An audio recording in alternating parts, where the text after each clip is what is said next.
Okay, hi everybody on Facebook. This is Emily. I'm at Alpine Shop Kirkwood. We're getting ready for our last Adventure Racing 101 class of the year of 2018.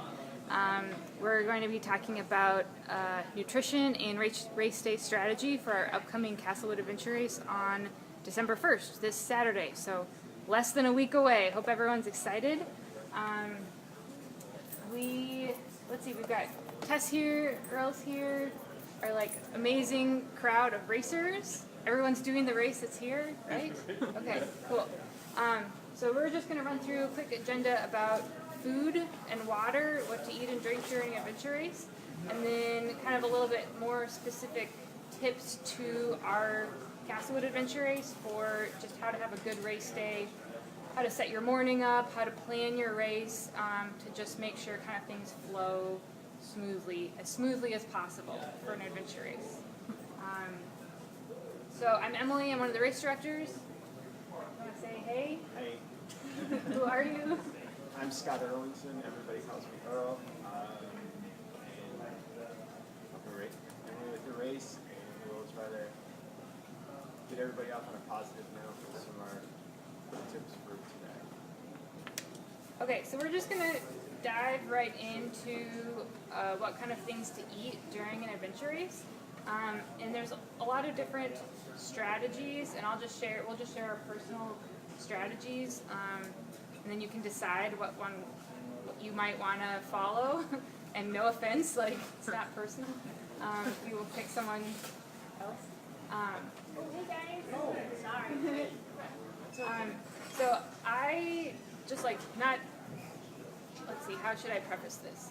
I will just preface this, but in my professional life, I have a civil engineering degree, and I work I don't do engineering design, but I work in a general contracting construction field, so I'm very number type oriented. So my strategy for any adventure race to really start is take the duration of the race that we're kind of expecting to complete. So for an 8-hour race, we think the winners are going to be done in 3.5 to 4 hours. The average team, these guys right here, the average team is going to clear the entire course in 8 hours. And there'll be a few teams at the back of the pack who they can't get to all the checkpoints in that time, but they still have to be back in that 8-hour span. So kind of take your expected race time, and then I actually I used to create a very detailed spreadsheet about this, okay, number of hours racing, number of calories per hour, breakdown of carbohydrate, fat, protein, super detailed, and then I would pick out all of my race food and enter in the calories, and there were pie charts, it was just, this is just who I am, and I really enjoyed it, and I learned a lot about race planning. I'm going to make sure Tess does not disturb the camera here. Come here, Slade. There you go. So that's my strategy, and that kind of helped give me a baseline for how much food do I actually need to bring. I was using between 200 and 250 calories per hour. It's something that I knew my stomach could handle pretty consistently. So just let's say for the Castlewood 8-hour, if your team is planning to be out for all 8 hours, 200 calories an hour times 8, 1,600 calories. That's kind of a good baseline to start considering what you're going to bring for food. So that's my strategy. Earl, will you share your... Way too complicated. So yeah, I just kind of go with, something an hour. You're going to also have some calories in sports drink or something like that. I always kind of use a Ziploc bag, and we'll put 5 to 8 items in that, and that's pretty much going to get you close to that 6-hour window. And,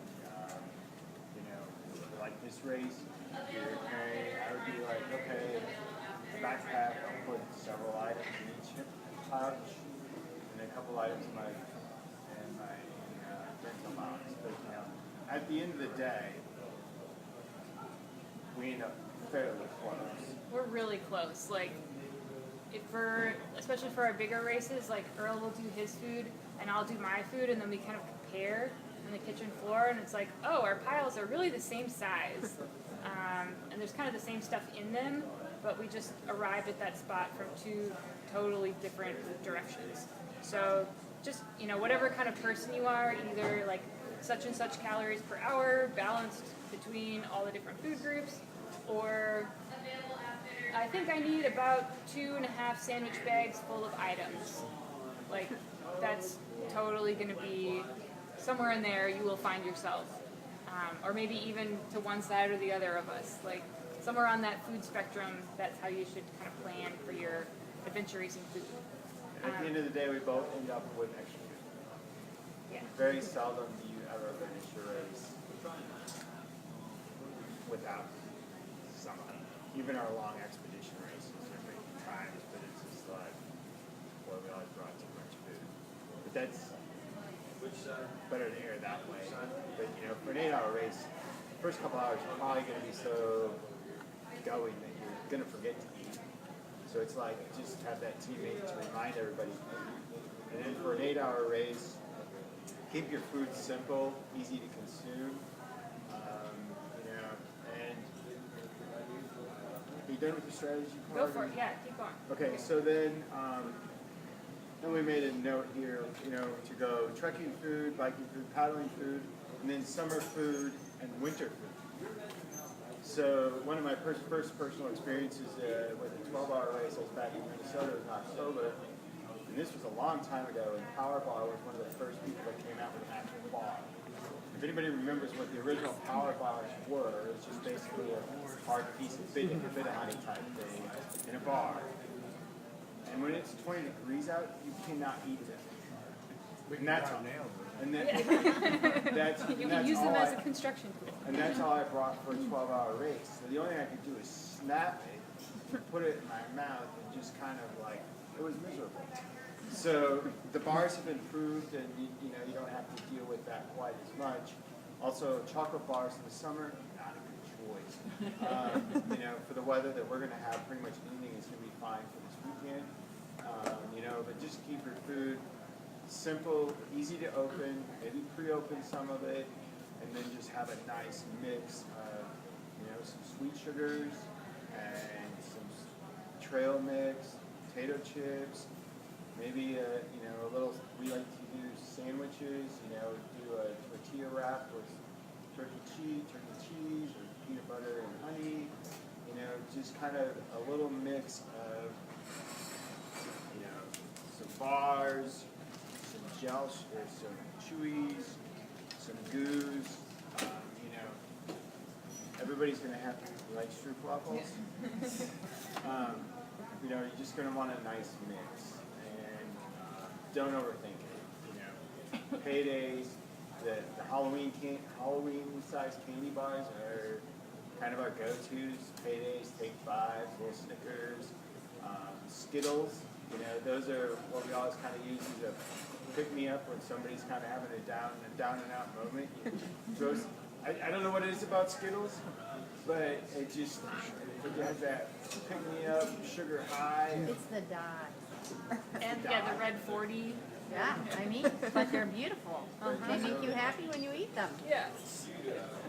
I've done some horse trading with Skittles for mosquito repellent. You know, it's kind of like you just kind of work that magic with other teams sometimes. Teammates, different teams, that kind of stuff. When you're planning your food, kind of have some options. Like, so Earl mentioned Skittles. Skittles are wonderful, but they're really difficult to eat when you're trying to ride a bike. Like the little, like things like trail mix, Skittles, anything that's like little things in a bag tend to be kind of difficult to eat when you're bike riding. So just kind of think about that. Like that kind of stuff is great for trekking because you can just like have a couple at a time and it lasts a really long time. But for biking, I try to go to more like a cookie or a bar that you can get a big bite of. Just something that's a little bit more large format, if that makes sense. And then same thing for paddling. Paddling, it's the hardest to eat because your hands are on the paddle. So one of my favorite things for paddling is to get like something that's super calorie dense. This is a Pro Bar. This one has 380 calories in this like tiny little package. There's also like Bobo bars that are at the grocery store, things that are like 400 calories in a tiny little thing. I like to eat one, almost an entire one before the paddle, and then this is like almost 2 hours mathematically worth of food. So then you don't really have to worry about eating for the rest of the paddle, and you can focus on paddling. So just kind of thinking about, just don't stuff if you have a bento box on your bike, don't cram it full of little tiny items. Put some big things in there that are easy to eat.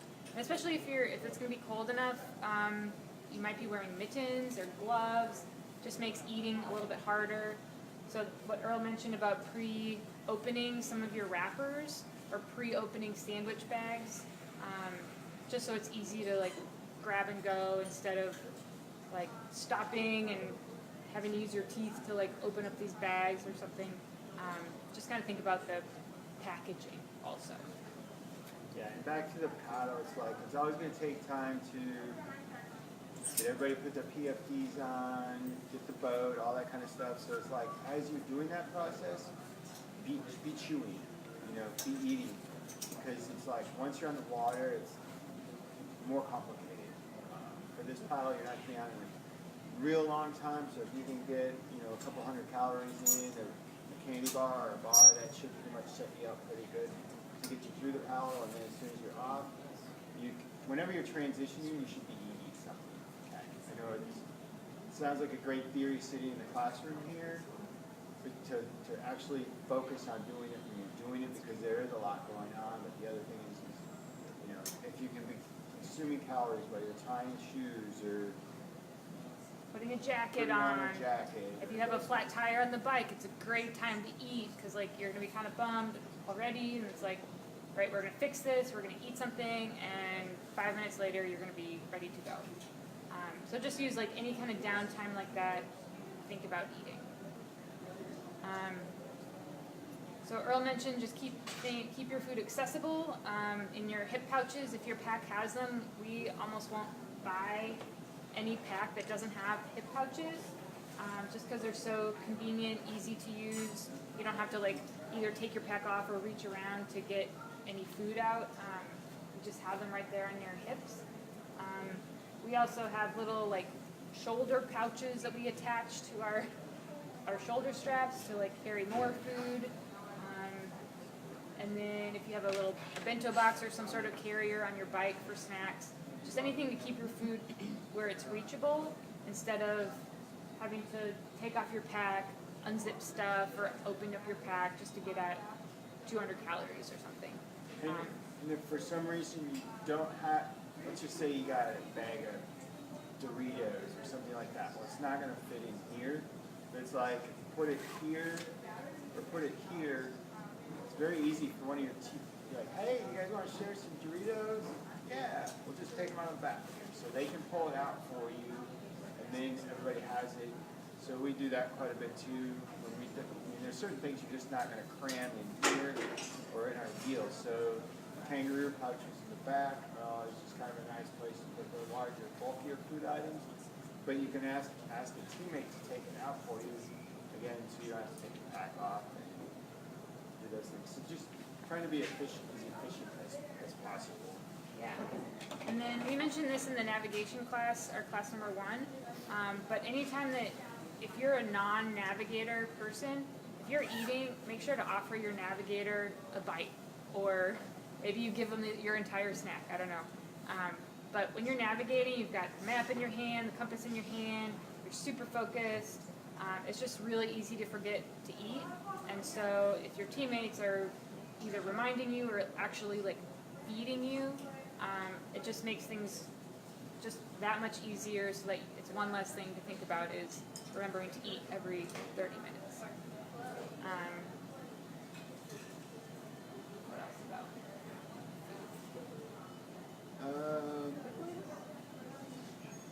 Yeah, we can go liquids. So, for hydration, one of the notes here is to keep liquids from freezing. It should be warm enough this weekend, so that should be a non-issue, but when you're below that freezing mark, the water stays in this tube or your bite valve, it can potentially freeze on you. One of the things you can do to kind of help slow that process down is every time you take a drink, once you're done, you just exhale back into the tube and it blows the water back up. So then it's still going to reside closer to your body, which helps keep that warm.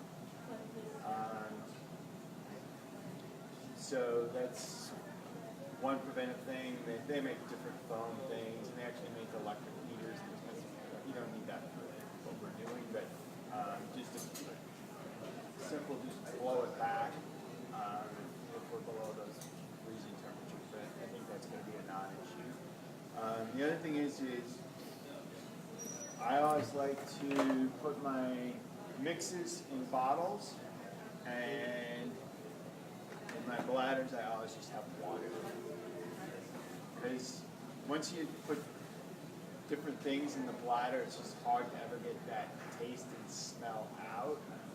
And if you ever end up with a funny tummy type thing, all you want is, or for me personally, all I want is fresh water. And just save this for, I'll normally just keep it on the bike, but for longer sections, I'll just put a bottle in my side pouch and carry a bottle of whatever drink of your choice is on that. When we're talking about drinks, we're talking about like, you really like Scratch Labs powder that you mix in with water. Obviously Gatorade is like, makes a powder. Almost every sports food company has their own drink mix. So we just kind of call them all sports drink, because everyone has their own super secret potion that they like the best. So whatever that mix is for you, whatever brand it is, we just recommend like keeping it in your bottles and then leaving your bladder for basic water. It just helps with cleanup, longevity of your bladder.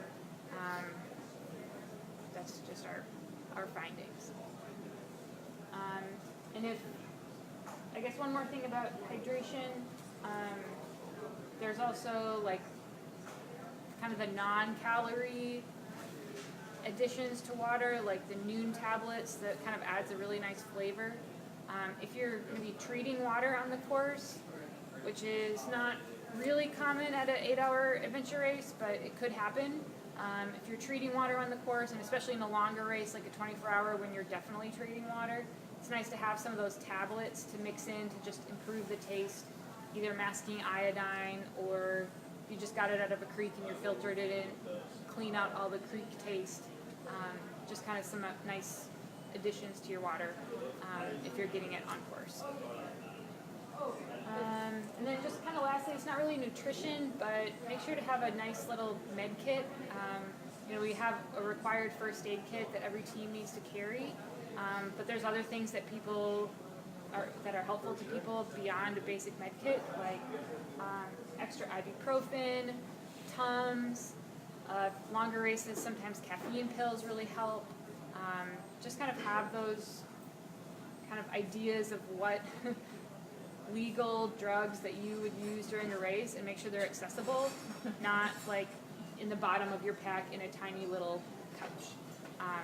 So just kind of think about that too. If you're someone who's like, hey, I'm doing an 8-hour race, I'm definitely going to be taking some vitamin I, make sure that's available to you instead of hidden in a dry bag next to your med kit.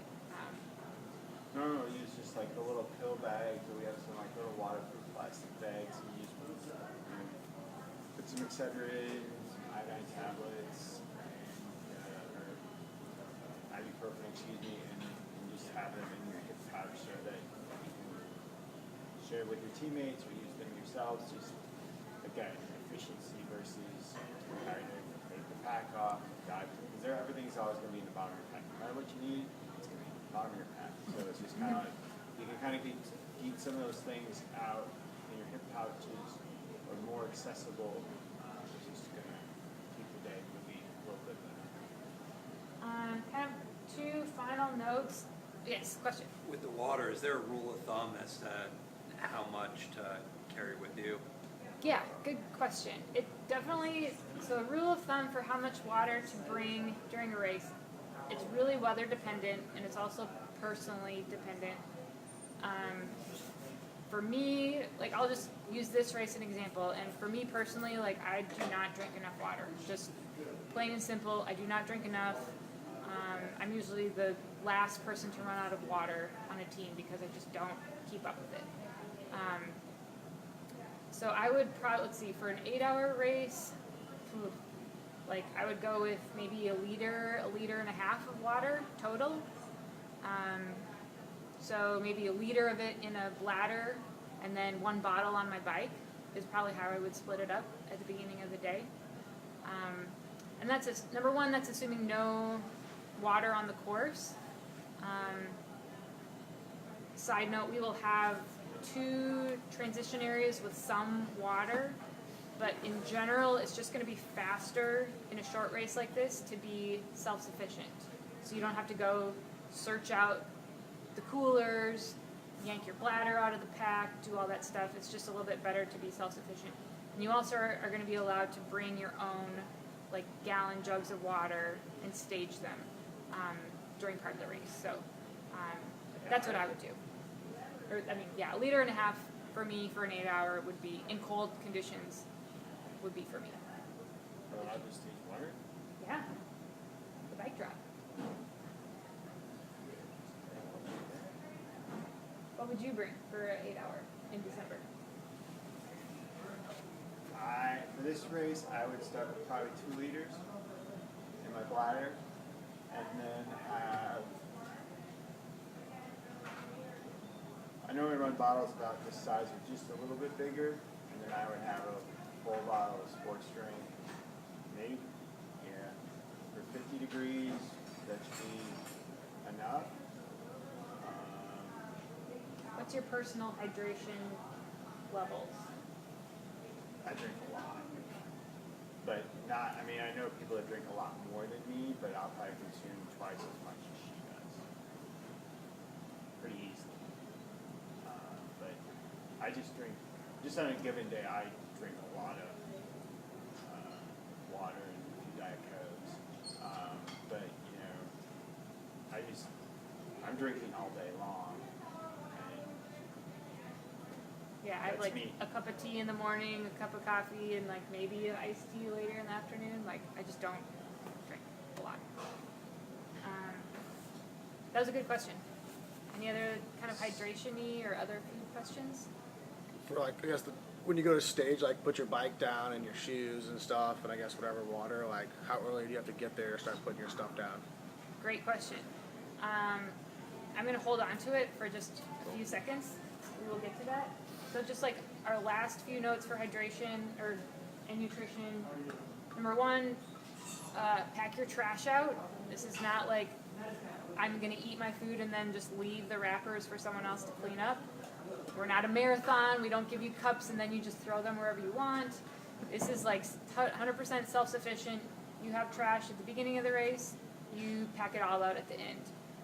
We actually have a penalty of like total disqualification if we see littering willfully on the course.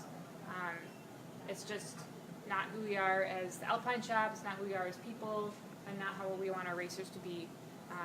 And just, you know, with all of our land managing agencies, if they see a bunch of trash after our events, they know it was us, and then we just don't get permits for next year. So Yeah, so we're guests.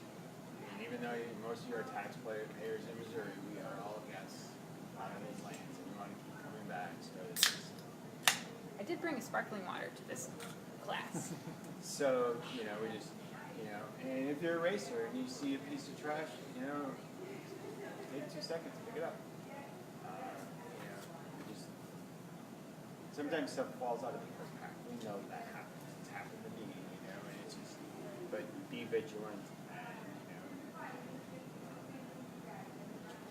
Pack it out. back it out. And then the last thing is have a good breakfast.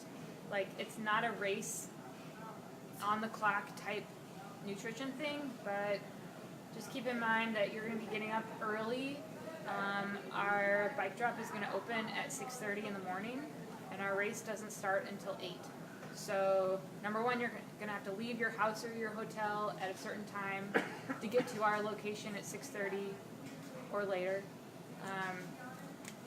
So it's going to be breakfast. You're going to do at least 90 to 120 minutes of time before the race actually starts.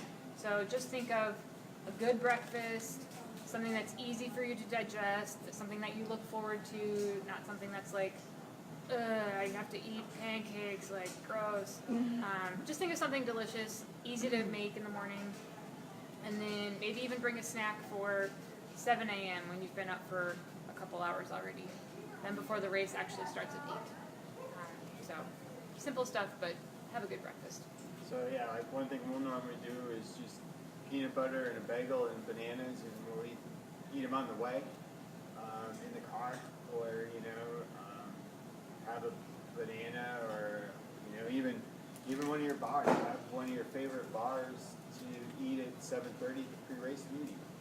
If you could start topped off, it's going to make the amount of calories required a little easier to manage during the day. But when we get to race day strategy, it's like, oh, I overslept. Oh, I still got to get gas. Oh, I forgot to eat, and the race starts in 5 minutes. That's why we're going to go through this stuff. Yeah. Okay, so race day strategy. You want to talk about the bike drop? We will have a bike drop, but it's basically next door to race headquarters. So you don't have to travel to a separate location with your bike before the race starts. So on Friday night at Packet Pickup, we'll give you all the information for where the HQ is going to be. Then we'll have the bike drop open at Race HQ at 6:30 in the morning on Saturday the 1st. You can arrive right at 6:30. We'll have it open till about 7:15 for you to get your bike in there. You can put your bike mandatory gear with it, so your helmet, your blinky light, your tube, your inflation method, which is either a hand pump or CO2, your multi-tool. You can put all that stuff with your bikes. I would suggest all of your team puts your bikes in the same spot. Just remember, there's going to be 300 mountain bikes in kind of a small area. So just be a little bit organized. Don't strew them about flat on the ground. Try to kind of stack them together. And then if you want, you can also leave food, just extra food, extra water, extra clothing. Obviously don't go crazy because it's going to be outside. We don't want anyone bringing pop-up tents or tarps or awnings or anything like that. No RVs. But you can, if you want to have an extra jug of water or something like that next to your bikes, feel free to do that.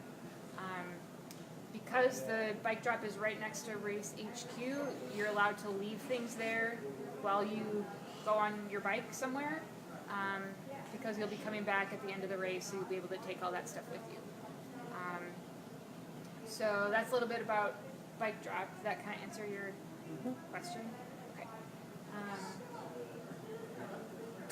We just want to be clear that this is a gift to be able to do this, okay? So based on that gift, I've cleaned up TAs before. I do not want to clean up a TA. So whatever you bring there leaves there. At the end of the day. At the end of the day. So when the bikes go and you go away, we just want to make sure that that's gone. We don't want to manage a lost and found and end up with a garage of half-gallon jugs of water and sports drink and that. So this is a gift that Emily has given you. That Earl did not want to give you. That I did not know about. So thank you, Emily, and just treat it as a gift. There isn't one of those details in my head that I haven't spewed out yet. That's perfectly fine. Okay, what else about the bike drop? Just try to give yourself some time in the morning. We'll have bike drop open from 6:30 to 7:15. We have a pre-race meeting at 7:30. That's where we go over anything that happened overnight that racers need to know about. There's a weather event, if we had to move checkpoints, if certain checkpoints are not in play anymore, and there were, anything that happened overnight due to the course conditions, we're going to tell you at 7:30 in a racer meeting. We'll do our best also to everything that we're going to say at the racer meeting at 7:30. We're also going to be putting on Facebook. We don't want to hide any information from anybody, so just make sure to send someone to the race meeting at 7:30. Might be good to have a little Sharpie and some paper in case there's any last minute racer or UTM coordinates that need to go out. And then we'll get ready for the start and start at 8 o'clock. That's pretty much how race morning goes. That part of it. So, just a couple of things in regards to Friday night. So Friday night is packet pickup, and the packet pickup is from 4 to 8. So we recommend coming in, at least one of your teammates, or if all 4 of you want to come, or all 2 of you come, everybody can come, and get your packets. You're going to have your maps, you're going to have your UTM coordinates. Get all those plotted as soon as possible, so that if you have any questions, we're here until 8 o'clock, and we're not going to hold your hands, but if you have questions, we can assist at that point in time. I'd also recommend spending some time studying your maps, figuring out, what would be some good route choices, what would be some good sequences, because by then you're going to know a lot of the course. So any homework that you can do Friday night is going to make Saturday more efficient. So, don't wait till the morning to plot your courses or plot your coordinates, do those things. Do as much as you can Friday night, but still manage to get a good night's sleep. Some other things to think. You sure can. So you're going to be getting a couple different maps. Right now we're at 3 maps. One of them is going to be just an overview map. It's 1 to 15,000 scale. So that'll show your entire course, kind of all on one piece of paper. Those were the ones that my topo printed over the weekend, and they shipped them today. They're going to be here tomorrow. Super excited about that. So then we'll also give you some detail maps, which will be probably at 1 to 10,000 scale. So they're a little bit blown up so you can see more detail. And we'll give you the checkpoint coordinates on Friday night too.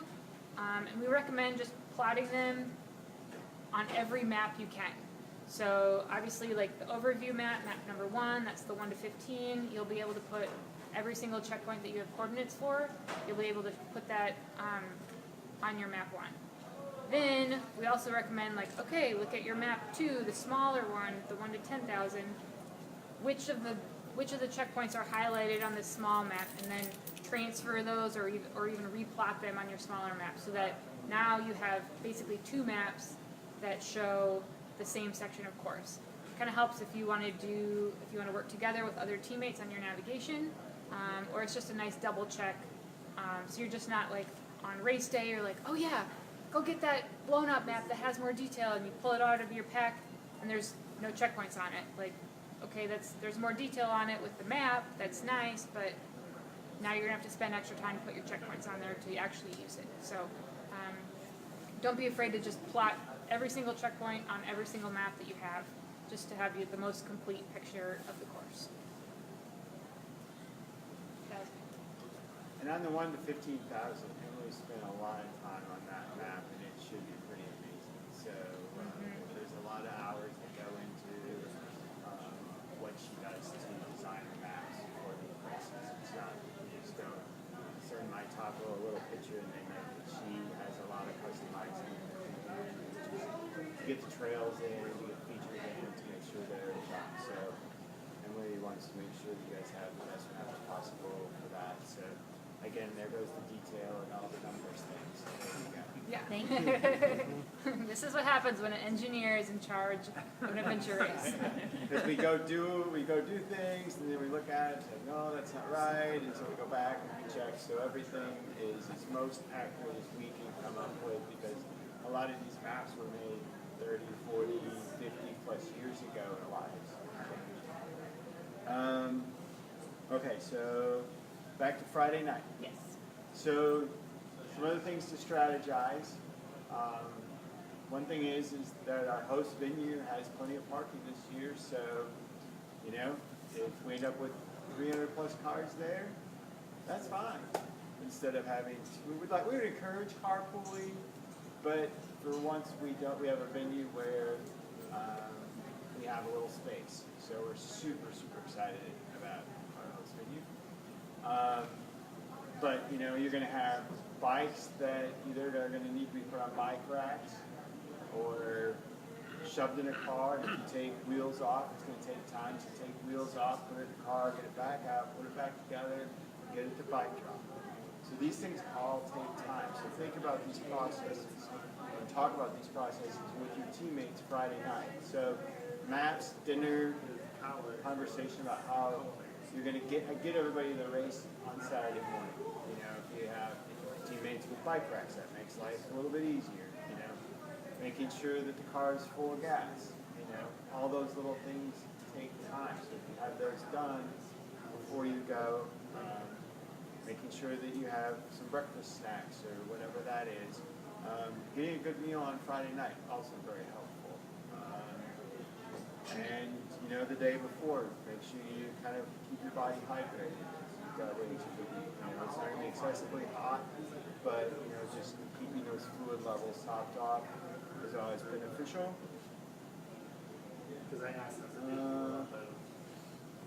Maybe you know how to get to the race HQ. That might be a good thing too, just to kind of figure out how you're going to get there. When we, this is in the rules, but so we give you, you know, the official race maps on Friday night with your packet, as many as we're going to give you, you receive on Friday. You're allowed to look at Google Maps, GORC, which is Gateway Off-Road Cyclist Trail Maps. I don't know, whatever maps you have, if you have like a trail app on your phone, like you can look at anything you want Friday night. Mostly because like we couldn't enforce any restrictions like that anyway. So if you want to look at Google Maps and like write in street names or landmarks, that's great. I've actually for this race, I've actually received my race maps and then gone home and made my own overview map because we didn't have the big ones a couple years ago. Just anything that can help your brain think about the course, definitely do it. But once 8 o'clock hits, 8 a.m. for race start on Saturday, no outside maps. You can't be bringing printed maps that you made yourself with you. Like, you need to be using the race maps just to keep everybody on a level playing field, especially like our folks from out of town. They might not know about GORC.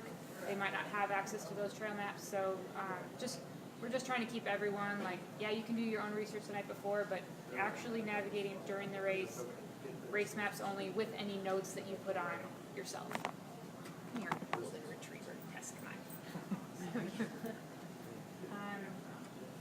And then I guess one more thing about Saturday morning. Something that kind of takes some time is getting your emergency phone or GPS device bagged. We have kind of opaque plastic bags. They're about, 5 by 7 or maybe a little bigger. Any device that you want to bring that has GPS capabilities, you need to put in one of these bags, and our race volunteers will seal it up and then just write your number on the seal so that we know if you've broken it during the race. So that kind of takes some time, especially if you have 4 people on your team that all want to carry your own smartwatch so that you can all have your own Strava records. Totally fine, but just plan that time into that morning. That's just something that seemed to take a long time. And we're going to add some more volunteers to that position this year just because we have more people. Tess just a little stinky over here. Okay. Gross. But yeah, just kind of build that into your day too. Just, You know, it's not like you can walk right up and plop your watch in a bag and walk away. Like it just there's a line. So like from 6:30 on to 7:30, Yep. you have a good hour to drop your bike off, do all that stuff, go to check-in, have them seal your bags and everything. Yes. Yes. Okay. Yep. So, If you get there at 7:15, you don't have as much time. gotcha, you just can start doing stuff. You just can start You doing could. Yes. So we want, ideally you're going to get there between 6:30 and 6:45. Give yourself at least a half hour to get organized, get your bike set up, get your bike helmet and those things there. Go to the bathroom. I mean, we have decent sized bathrooms, but there's still potentially going to be a line. Just little things like that all take a little bit longer than we normally plan. So it's kind of all Friday night and Saturday morning stuff. Yep. There's nothing mandatory check-in on Saturday morning, other than sealing a phone, or a GPS or something like that. Good question. The only we haven't quite finalized our passport strategy yet, but that's what we use for team check-in is the handing out of your race passport. So it's sometime on Monday morning, and we're not sure if it's going to be before the race starts or after the race starts, but we will have a passport that you're required to pick up, and that's how we know which teams were actually brave enough to show up Saturday morning and do the race. But that's really it. Yeah, so we'll if we don't have a handout of some sort, we'll at least have a morning roll call and calling out each team to make sure that they're present. But we don't. There's no signing of papers, signing of waivers, all that stuff. It needs to be done Friday night because we really don't have time to do those things. So basically, you'll show up. We'll wrap your phone, and then we'll have a pre-race meeting, and then the pre-race meeting basically we'll just do a roll call or we'll do some sort of pass out to make sure that we know how many people. We have teams that show up Friday night, get the packet, and then we don't see them Saturday. But if we It don't, happens but yeah. it's like we need to know that they didn't start, so that we have to have some sort of roll call or some procedure in place to make sure that we know how many teams actually started, so that we can Count you when you come back so to the that we finish can- line. So we know we got everybody home. So that's an important deal. We want to make sure that we do that correctly. So on Friday night, is that when we find out if we're going to be going running, then biking, then canoeing, or is that Yes. something okay? Yep. Yeah, you won't really know any other details until Friday. So then once the race starts, it's just chaos. Like, it was chaos last year and it was 250 people. This year we have 300. So it's just going to be, what is that, like 20% more or something like that? It's going to be a lot of people. It's going to be hard to keep track of your teammates. So just kind of have a little chat before the event. Are you going to be a team that the gun goes off and you are sprinting? Are you going to be a team that the gun goes off and you're like still tying your shoes? Like, I mean, just kind of have a talk about what your strategy is, because some people it's like instinct. Like they hear the starting horn and they take off. Like it doesn't matter if they're a team event or not. Like it's just how they're wired. So just kind of have that conversation beforehand. If you're going to be a sprinter or a non-sprinter, whatever pace you're going to go. And then the pack is going to take off. It might be very obvious where the first checkpoint is. It might be multiple different ways to go to the first checkpoint. It might be that you could go to 4 different checkpoints. We don't know yet. But just make sure your teammates know where the team is headed. Once the gun goes off, make sure to look around, call each other's name. Make sure you remember what everyone's wearing. Yeah, that's very important. It's like, there's certain teams where everybody's going to have the same color shirt or something. That's kind of, you're wearing a green shirt, they're wearing a green shirt, but it's like, whatever color code or whatever it is, you just kind of keep tabs on that. Just be vigilant to knowing where your teammates are, because it's part of the rules, and it creates a lot of additional stress. All of a sudden you're at this point that you need to be, and you're only one of 3 people or one of 2 people. You can't do anything until your teammates are there. So it's just important to keep track of each other. And this is also how you know when you're a real adventure racer, is if you have dreams about losing your teammates at the start of the race. Those are nightmares. They're Like, not dreams. they're not dreams yet, but like that's just like, okay, when you have those dreams, like let us know, because we'd like to give you a handshake, like you've made it. And so like after the start, it'll kind of break up a little bit. You know, fast teams will go off the front of the pack. Middle pack will kind of spread out with their own navigational strategy. Back of the pack will be bringing up the rear and happy to do it. Just kind of have like, don't expect things to be perfect, because they're not going to be perfect. I don't know if anyone was little Kirk Cousins. So I don't know if anybody watched the start of the Minnesota Vikings Green Bay Packer game last night, but Kirk Cousins, who both from Minnesota, not big Vikings fans, but we're kind of excited to see him win last night. But Kirk Cousins had the whole team together, and he's like, this is not going to be perfect.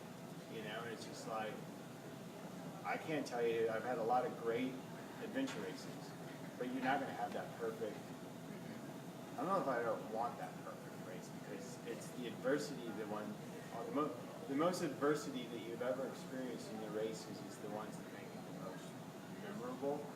You know, and so it's like you're going to have things that you're going to have to improvise and overcome. You know, flat tire, broken paddle. Your canoe might tip over. Canoe might tip over, but it's like that's part of the adventure. Is how do we work together as a team to keep moving forward? You know, it's like, hey, we gotta get the canoe emptied out. We gotta get the clothes wrung out. You know, if the canoe goes over, you need to take off as many clothes as you can, get them wrung out, and then put them back on. They're gonna dry so much faster. You know, thinking through those things, working through those things as a team, that's what makes this sport amazing. And so it's just like, it's that whole team aspect of overcoming adversity to keep moving forward, to get across the finish line. Even if you're last, so what? You had fun and you overcame a lot of adversity, and we'll make sure that we have food and a refreshing beverage for you when you get there. Yes. And just, I guess my other piece of advice would be, there's a lot of, I think our last count, we have over 80 people in the race that this is their very first adventure race. So if that's part of, like, if you're part of those 80 people, like, just really enjoy the experience. It's just really cool for us to see people try adventure racing for the first time. It might be something that you do once and you're like, screw adventure racing, like, that's too hard, I'm never doing it again, I didn't have fun, like, and that's totally fine, but at least you tried it, and at least you can, like, tell everybody at work on Monday, like, you'd never believe this crazy thing that I paid money to do over the weekend. So just, you know, kind of think bigger picture about the experience. It's a race and there's some intensity there, but it's also about just getting outside, exploring new places, in and around Castlewood State Park area, trying different sports. You know, the whole reason that I started mountain biking was because of adventure racing. So it's just really cool to see how far it can take you, and it's really cool for us to see, like, people who are first-time teams, like, what, Rich, like 2 years ago, first-time teams? 3 years ago? So, and, like, Rich is still racing with us that many years later. And it's just cool for us to see that kind of evolution and hopefully bringing something new to St. Louis area for off-road sport events. That's my inspirational speech. It's not going to be perfect. It's like, you can't really sum up adventure racing any better than that. Like, it's not going to be perfect. Stay together. Keep going. Have fun. That's all we got. Questions? What questions do you have? Yes. So, I know I asked this question before or something like it, but it's a variant on that first question. Because you said something about these checkpoints, you might have to produce something that's from this list, right? So know where your stuff is, right? Yep. So this interesting idea that you had, like, have stuff accessible, right? So you want some ibuprofen here, Band-Aids here in case you have. So if they say, let me see your first aid kit, well, I've got my first aid kit in 15 different places. Yes. Is it going to be like that, where you have to produce all the pieces of your? So, Good question. so this, You got this one. so I carry a med kit. That stays in my pack. And then I'll carry like a mini roll of duct tape. It can, be a Band-Aid. It can be many different things. So that I keep accessible. And then my meds I keep accessible. Those are the main two things that I keep accessible. Medical kit. I would build a medical kit, keep that medical kit in a dry bag in the pack. The other little things that we've been talking about, this is where I would go. A couple Motrin, a little mini roll of duct tape, doesn't weigh a lot. Trying to put together a med kit from 15 different places would take a lot of time. So that's my recommendation is just the basic med kit, one thing, and then your little supplementals, easier to get to. But if someone says, we need to see your med kit, they want to see the duct tape and the ibuprofen and the bandages. No. Just do med kit. Okay. So have your race med kit that's on the list, that's one item. That's all you'll ever need to produce. Ibuprofen's on that. I know, that's why I carry both, that's why I have it in 2 different spots. Oh, 2 different spots. Okay. All right. So whatever's on that med kit is the med kit. Okay. Everything else I carry as supplement. Oh, supplement, you mean to add it to Above it. and beyond. Above and beyond. Okay, great. Yeah. And it's a little bit, like, it is double carrying some stuff, But it's but for why the speed and the stress of, like, oh, here's my med kit, put it back, done.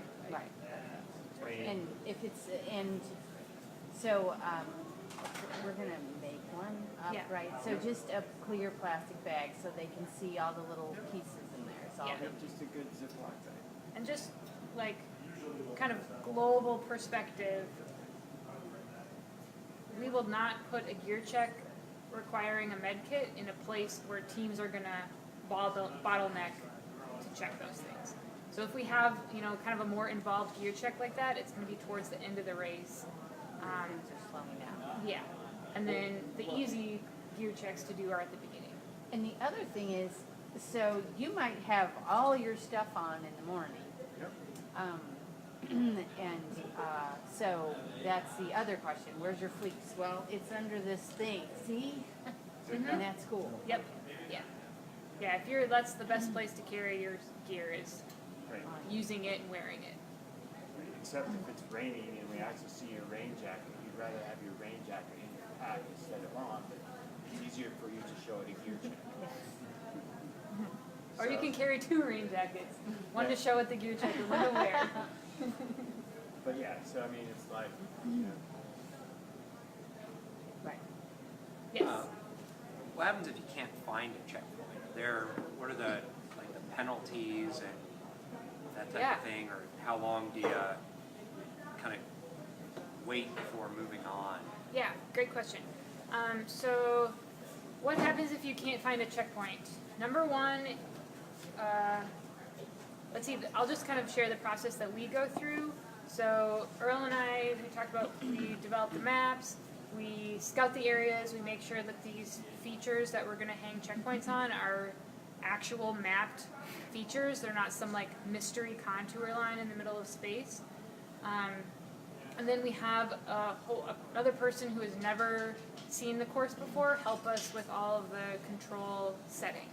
So we kind of have like a quality control system. It's not just us hanging the flags. We have another person who's an experienced navigator, our buddy Andre. He'll come in and actually hang the controls to just double check that what we're showing on the map is actually there in real life, and that's where the control goes. So the reason I share that is we're pretty darn sure that all of our controls are in the correct spot. We also, any control that's kind of in a public or semi-public area, we put a lock on it so it can't get stolen. Obviously, if someone has like a really determined method of breaking a lock, like they can probably steal these things, but we just try to put them out of the way and lock them so that they're there for the duration of the race. But if it happens that you get to a location that you're, number one, 100% confident that you're in the right spot on your map, and number two, you've looked in kind of like a 50-foot area and you're confident that the checkpoint isn't there, that's when you get to open up your phone and call us. Hey, Emily, or hey, Earl, our numbers are on the clue sheet. I'm at checkpoint number 7. There's no flag here. We might ask you, like, what color is the sign? Or, you know, like some sort of question like that. You can tell us, and then you're free to go. And then we'll probably go out and have to figure out where the flag went. So, number one, we shouldn't have any missing checkpoints or poorly located ones, because we work really hard to avoid that. But number two, if it does happen, then you just get in touch with us, and we'll make sure that we can kind of fix the situation, either to prove that you were there and give you the credit for it, or tell you, like, sorry, buddy, look at your map again, it's out there. But then the penalty, if you miss a checkpoint, either you're not able to find it navigationally, or you're just ran out of time and you can't go get more checkpoints, there's no penalty, but you just don't get credit for that checkpoint. So let's say we have 50 checkpoints out on the course. Each one is worth 1 point, so there's a maximum score of 50 points. The winning team is the team that gets all 50 points in the fastest time. There's no penalty for skipping checkpoints or anything like that. You just don't score a point, if that makes sense. And then really the only, we do have a time penalty system. So if you're late past the finish line cutoff, which is 4 p.m. on Saturday, back at the finish line, you lose 1 point per minute. So we give you 60 seconds of grace period, but then 4:01, you lose a checkpoint. 4:02, now you've lost 2. 4:03, you lost. So You don't want to be late. yeah, Because it's going to It's not take gonna you be well over a minute to find any point out. yeah.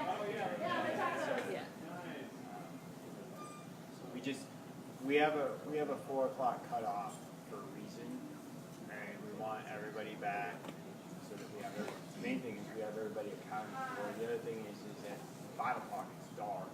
We really don't want to be out looking for people in the dark. Those are the two main reasons. And we have volunteers on the course. They've given up their day. We want to get them back so that they can have a post-race meal as well and enjoy the giveaways and those kind of things. So it's just, kind of, this is our way of saying, hey, you really need me. What else? Did you say post-race party? Yeah. You get back at 4 o'clock, it's a party. We're all back at 4 o'clock. Is there food or anything set up afterwards, or just bit? Oh yeah, yep. So at the finish line, we're gonna have alcoholic beverages for those over 21, non-alcoholic beverages for those under 21, soda and water. We have a baked potato bar, so we'll have like a meal for people. It's not, like full-on burgers and fries, but a nice hot baked potato is gonna taste really good after the race. We have an awards ceremony. It always floats a little bit, but it's usually like 3 or 3:30. So even before the end of the race, we have awards. We have a raffle for all the rookie racers. You get to win a Kuat transfer rack, which is like a brand new product from Kuat. So it's definitely. How many prizes did you count up last night? We have 117 prizes. So we want to get rid of all of them. We don't want to carry them back with us. They're not huge, but they're just they're fun. Something. Yeah. And it's just really enjoyable at the finish line, I find, to talk to other teams, especially if you bring your maps with you. Like, man, how did you find number 7? Like, oh, I searched for an hour. And then the other team is like, oh, well, see this ridge? Like, we just followed this ridge, kind of re-entrance, like, boop, plop down on it. So it's a great learning experience, too, to just kind of help, see what other teams did and hear their stories. And then after, we need to be out of the venue like 5:30 about, 5:30 or 6. So we're going to have a little after party at Llewellyn's Irish Pub in Wildwood. There's last year we sponsored it because our HQ venue didn't allow alcohol. So this year our HQ venue allows alcohol.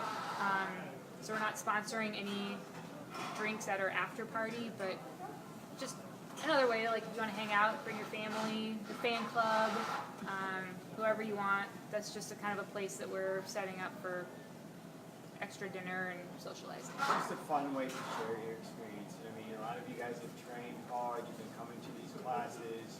Now you get to put all your skills together on Saturday, and then it's just kind of like that, did it. And then, to just, and you'll get to, Saturday all day, you'll have time to talk to racers. It was their first race. So there's going to be racers there that have done over 100 races. And it's just a fun community to just be around, and everybody's willing to answer questions. It's just a fun. We want to make it a fun day. Yeah, and it's just a nice icebreaker because you've all had this shared experience of the race, so it's not like you're starting what high school did you go to? You can actually talk about different parts of the race that you all just did. So it's pretty, it's like your community instead of just a bunch of people like you were in the morning. You didn't know each other. What else? The final sort of ranking of order, finishing order. Mm-hmm. It's effectively everybody got all the checkpoints rank ordered by time. Correct. And then everybody who got all but one checkpoint rank ordered by time. Yep. So there's absolutely no benefit to skipping a checkpoint that spares you 3 hours. Correct.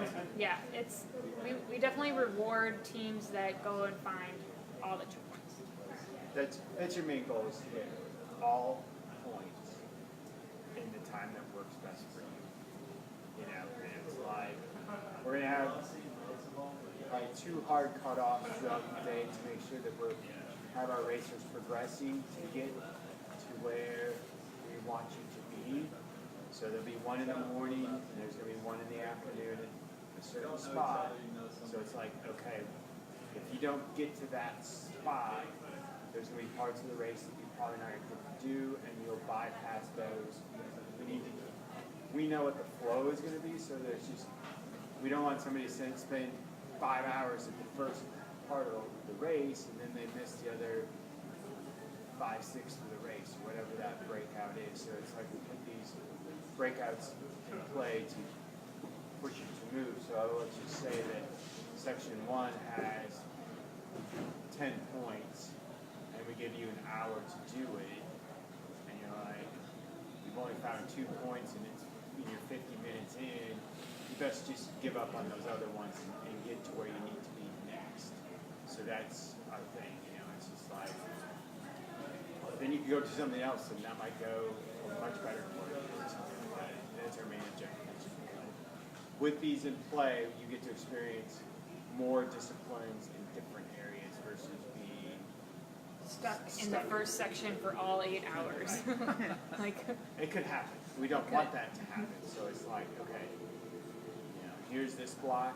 You need to be here, there, and then we know, what the last time frame is, what it will take for you to get to that destination by 4 o'clock. Did I see it right? Did it look like 90% or more of the teams got all the checkpoints last year? I think It's a real high. I'm not sure that we were quite at 90, but we were really high. And that's our goal, is give everyone a good experience. Adventure racing is a really hard sport to start, so if we can hook you on your first race, you cleared the course, you're so a good adventure racer, That's what we want to do. And then it's just more fun at the finish line when everyone's coming in with a full punch card, and then you get to see all the points that we like planned for months before. Yeah, but kind of our time frame is the winning team is going to have all the checkpoints in like 3.5 to 4 hours or so, and then we're aiming to have as many teams as possible finish the whole thing in 8 hours. That's our goal, is to have, let's just say, 80% of the field finish the course in 6.5 to 8 hours. You know, that's our core group, and that's who we want to have the most amazing experience. So that's how we design it. So, and this is definitely going to be a very clearable course if you can keep moving. You know, it just kind of depends on what the weather provides for us too on Saturday. I mean, Thursday and Friday, I mean, the temperature's warming up, so that's a huge benefit. Right now, I think we're looking at mid-50s, low 38, 40 on Saturday. So I mean, those are pretty variable. Those are really variable temperatures. You know, it just kind of, we have a 50 or 60% chance of rain. So it just kind of depends on what that might be, but it's only Monday. So, I mean, a lot can change, either better or worse, between now and Saturday. But, you know, that's why we have the gear list that we have. And, you know, this might not be the year to skimp on a rain jacket. Yeah. I don't know. But we'll see. But it's going to be a challenging course, it's going to be a fun course, and but it's very doable. Right, Tess? Great. Tess is. She's I been can- training. Yeah, Tess has been training, but she hasn't been on any parts of the course yet. Yeah. So don't ask her where the checkpoints are, because she doesn't know. She's not like the Bush's beat. She can't keep the secret quite the way it's supposed to. So we can only take her out on practice courses. We can't let her loose on the main course in town. Right? So that's kind of about all we have, I think. I just kind of looked at this again. Oh yeah, Are there that's, any areas for spectators? Somebody wants to come watch, or not really for a race like that? that's a great question. Our finish line, like I would say the finish line is the best place. You'll kind of have an idea on Friday night of where the whole course is open to the public. So there's no area that is like closed off for just racers. So you'll kind of have an idea on Friday, like where your fans can come cheer for you, which is awesome. Ask us. On Friday we could probably tell you, because Yeah. I'm just thinking right now, and there's probably a couple spots that could be very entertaining for people to come watch. Like on the paddle. And so ask us on Friday night, and you know, Race HQ will be a good place, but there's a couple other places that you know would be pretty easy to get to. That you know would be pretty spectator friendly as well, and we would encourage them to come Yeah, out. signs, cowbells. They just can't provide food or any assistance, but to have them give a lot of moral support and cheering would be, it just makes it really fun. Yeah, we've been in, I think it was C to C. Like we were at a race, and another team had brought a like little mini fan club, and we just were traveling like maybe 20 minutes ahead of this other team. So like literally we saw this group of people with signs and cowbells like 5 or 6 times on the course, and they were like they're waiting for their people, you know. That was amazing. Oh, well, Clippers and I think it C to C. But anyway, it's like cheering people. Like it helps your team, but it helps other teams too, because like around your area they get cheered for. So it's pretty fun. And like anytime that kids make signs, it's like the best. So signs, cowbells, other noise-making devices. Should be good. Okay, last call. We'll be here You guys can ask any questions that you didn't want to ask in front of the group. And then otherwise we'll see you Friday night. Packet pickup starts at 4 o'clock.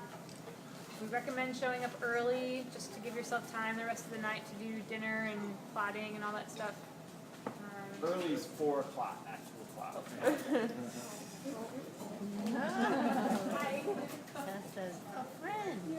You back in the conference room? Yeah, so we'll be back in the conference room, but we won't